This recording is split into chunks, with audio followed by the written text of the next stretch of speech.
Well, Gary, you said after the game on Tuesday that one of the, I guess, a silver lining to the cloud is that you then had a very clear idea of the direction you wanted to take for this weekend. You haven't got a huge amount of time on the training ground or anything like that, but do you feel you're well down the route of implementing what you need to do?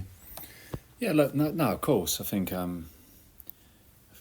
even before coming in here, obviously part of my role was to analyse the squad and where they were and what I think they can and can't do and stuff like that. But then it's not that you want things like Tuesday night to happen. You know, they're horrible situations to face and be in terms of the results like that. But of course, from an analysing point of view, is those type of situations tell you a lot more. Do you know what I mean about players and situations and stuff like that, and the characteristics, what happens when this happens and stuff like that, tell you a lot more. And you only really ever get to know that when you're actually in work and you're seeing it up close. So now of course it gives you food for thought as a coach. But across the two games, what I meant by was like just maybe marrying up certain situations where maybe can help us a little bit more. So that's my job to do that. So I've obviously spent quite a few hours after that game painfully watching it but then taking it across like in terms of what I can do and what can help for this, like you said, a quick turnaround. So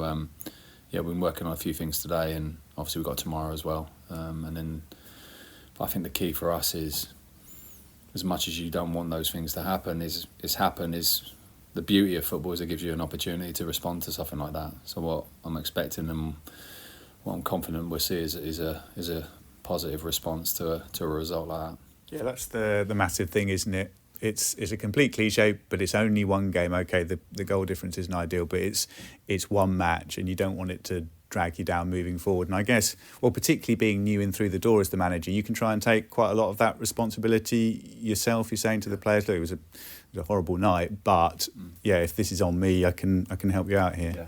Now look, it's I think you have to understand, like, there's a standard as well. Like a result like that is not acceptable. So you have to. It's not that you just forget that, but you have to. We're in a situation and games are coming thick and fast, and like you said, we haven't got a lot of time on training ground, stuff like that. We can't dwell. You have to kind of take that situation and turn it into something that can drive you that little extra edge, which we need. Of course we do, but and then it's my job as a coach to, from the analysis point of view, of trying to set them up in a way that we can. Which we did on the Saturday. We're much more competitive, much more in the game and in with a chance of the result that we wanted. It's making sure that we do that on Saturday. But like I said, the beauty of it is it's an opportunity to respond.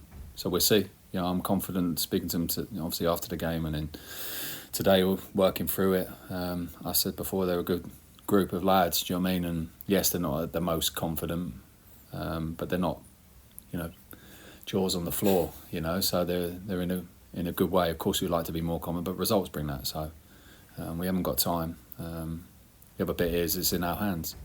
These type of situations at this moment, we don't want to rely on others, even though the results, the reality, practical reality is, the points stayed the same as where we were before the game. It's just one game less, but you don't want to fall into that trap of believing that others are going to help you out. You want to take control of it yourself, and we need to take control of it ASAP.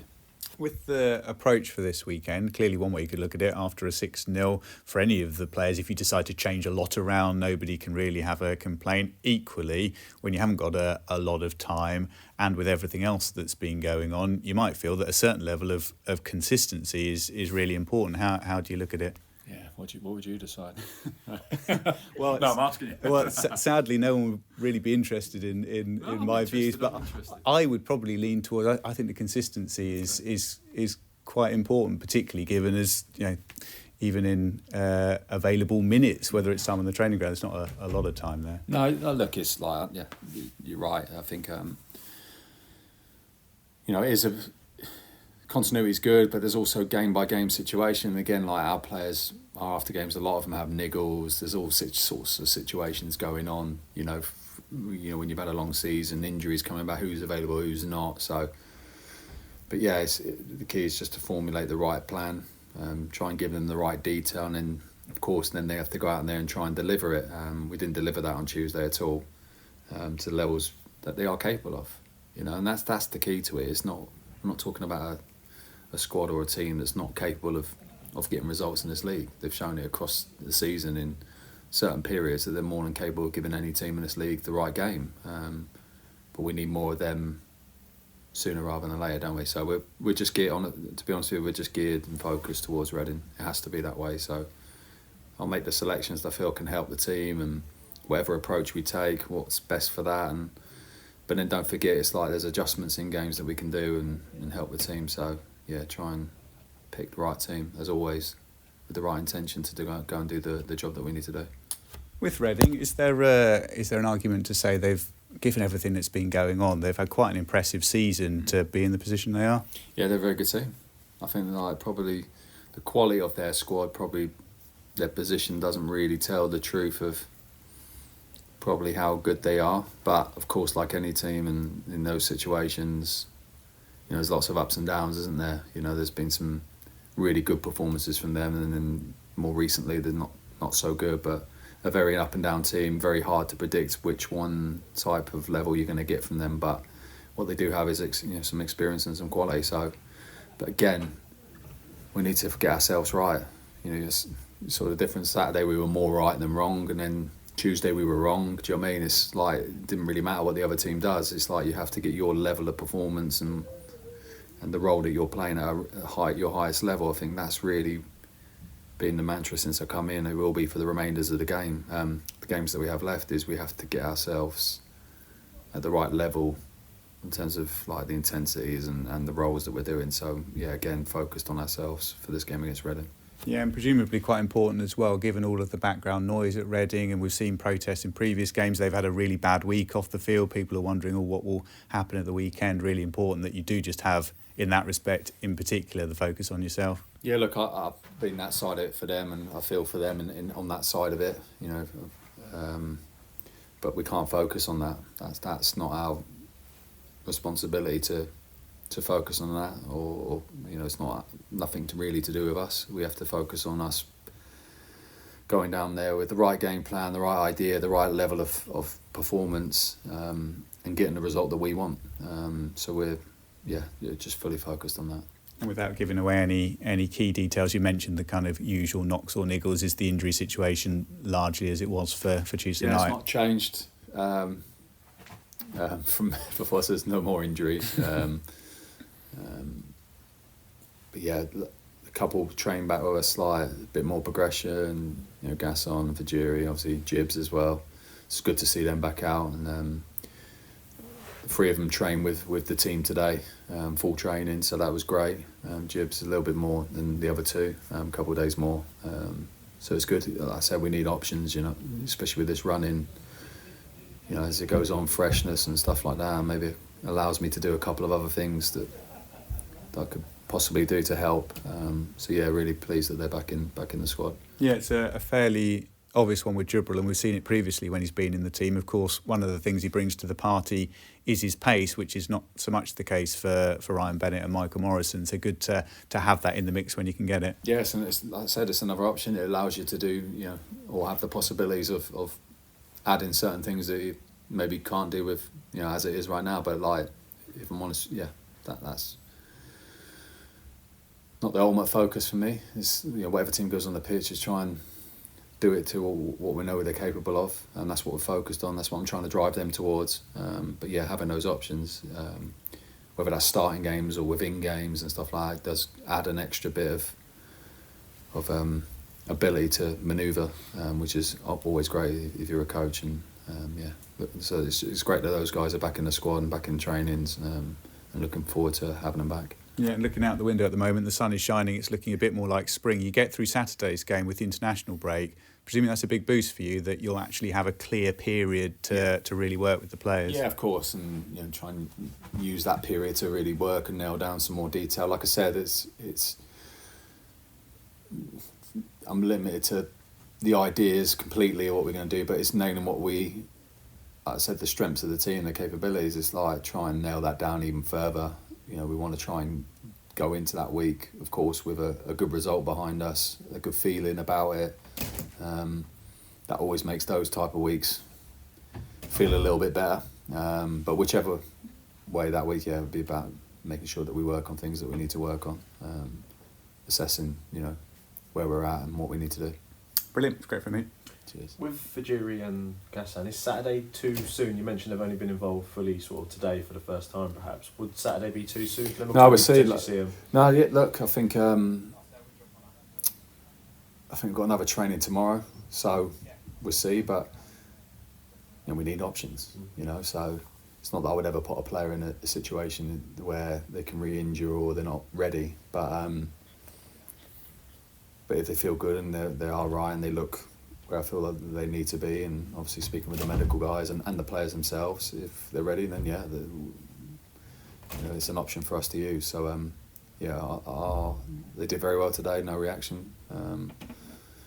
Looked fit. Sure, of course they're not going to be at the most sharpest in terms of match because they haven't had that, but in terms of contribution wise they can still contribute, and so I'll look at them again tomorrow and make a decision.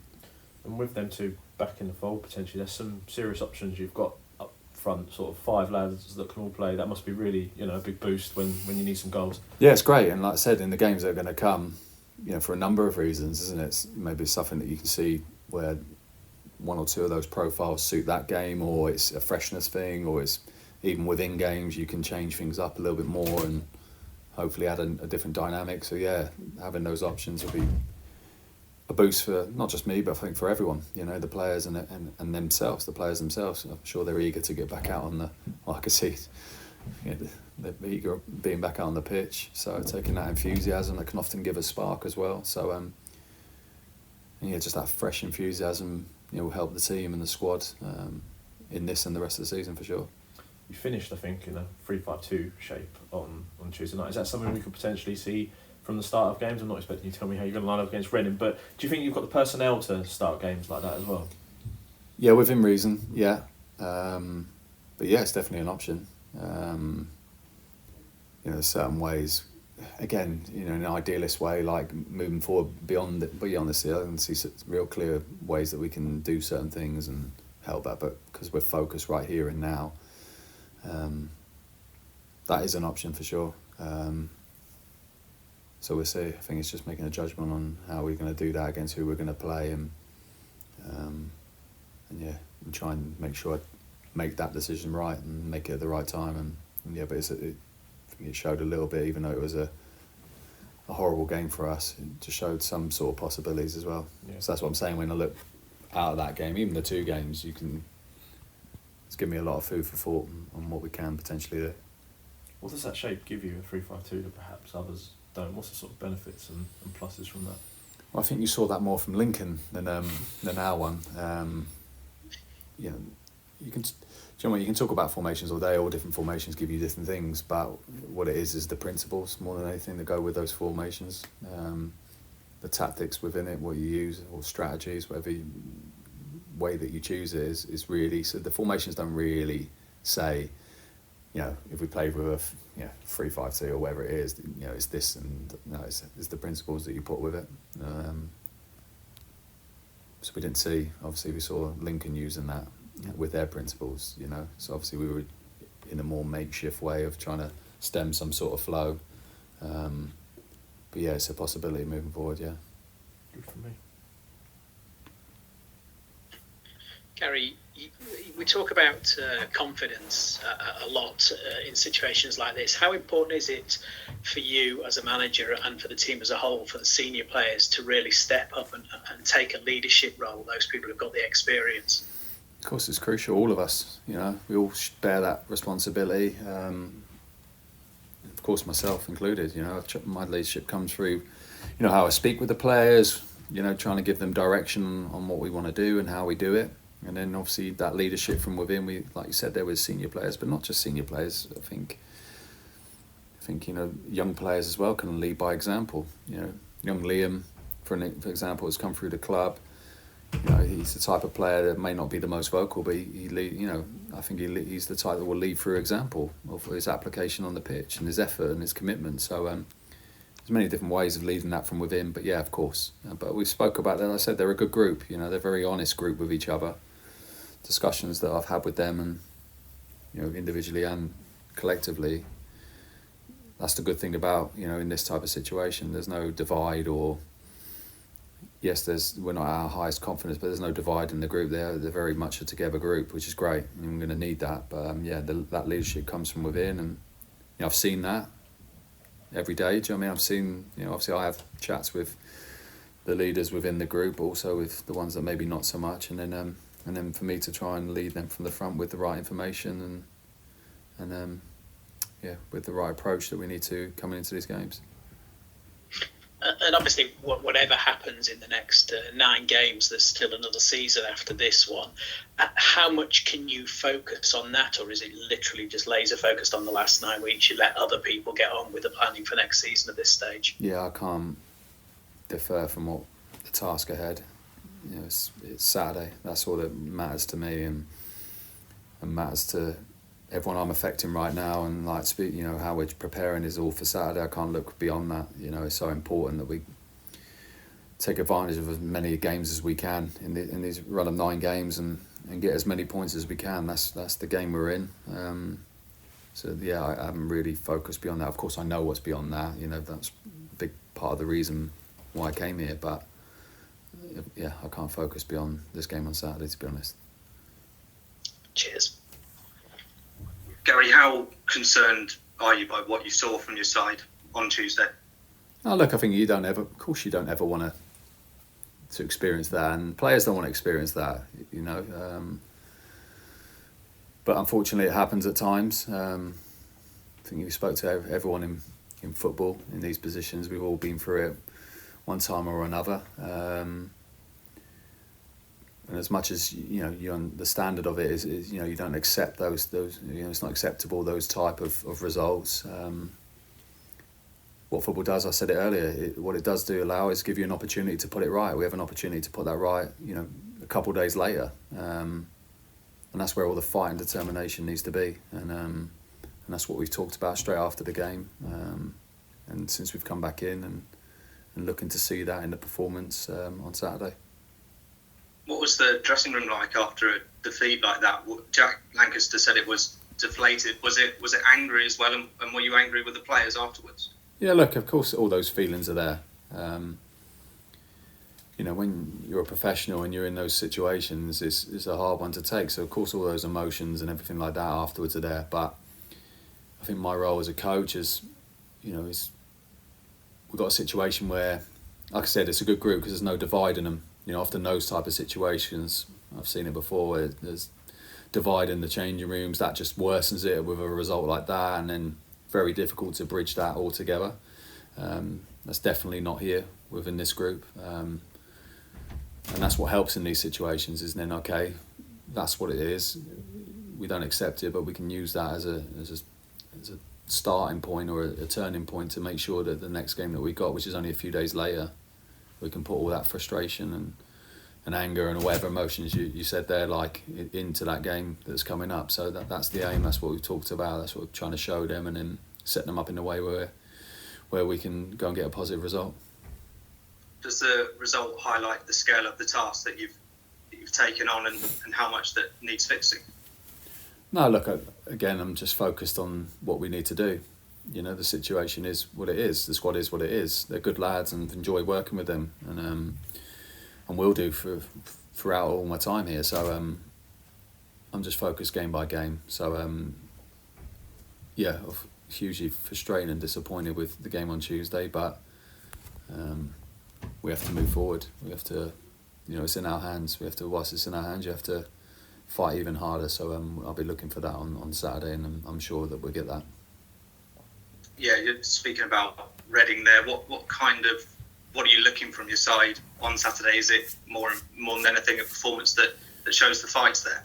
Yeah, we have to be more competitive than we were on Tuesday. I thought, the example of Saturday, we were much more competitive. We were within a chance of and close enough to getting a result. Yeah, it wasn't perfect, but there was some, like we said when we spoke about after Saturday, there was some good things there that we need to grasp onto. We didn't follow that up on Tuesday.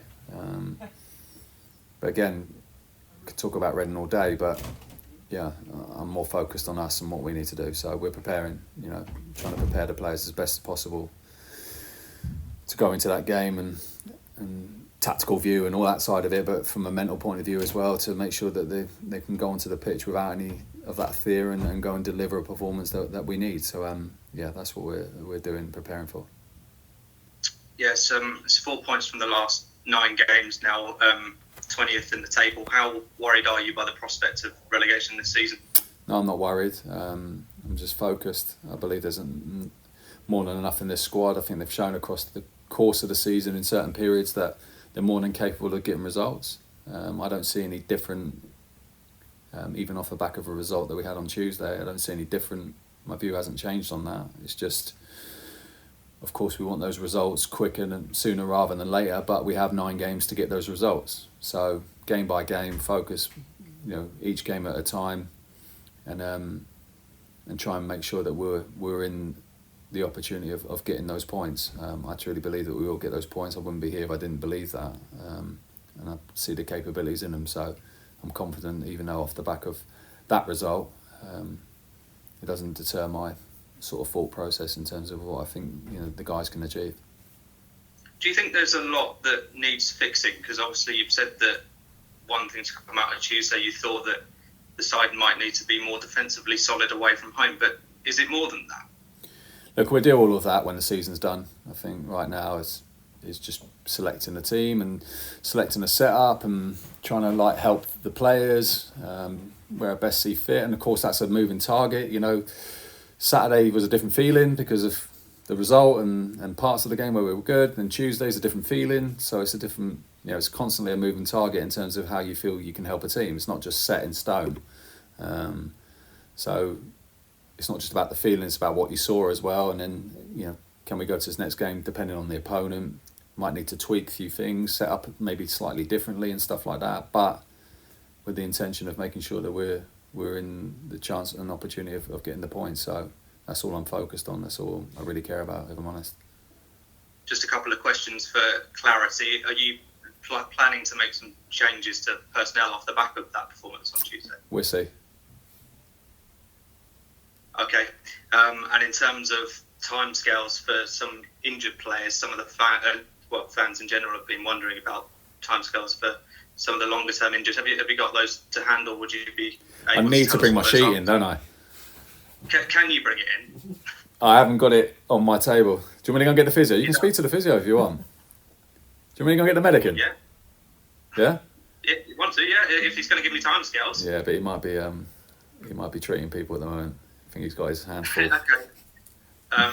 Who do you want to know about? We've got a few long terms. Harrison Dunk. Yeah. Firstly. Who else? Go on, Sekou gill Jana. the list out. Yeah, go on then. Harrison Dunk, Sekou Jana, Brandon Hornstruck, Lewis Imper, Glenn McConnell, Kai Yen, don't know if he's injured or not, and Zeno Ibsen Rossi, he dropped out of the squad, don't know if he's injured or not. Yeah, so Zeno just felt a bit of tightness coming out the back end of the weekend, but he's back in training today. Simper's back out training, was in training today as well. The others are not close at this moment in time. So the ones that we've talked about before out on the grass, they're all there, including Zeno and Zimper. The others aren't back out on the grass yet. So in terms of time frames, it's obviously a little bit further away. But I promise you, next time I come in, I will bring the list with the exact time frame.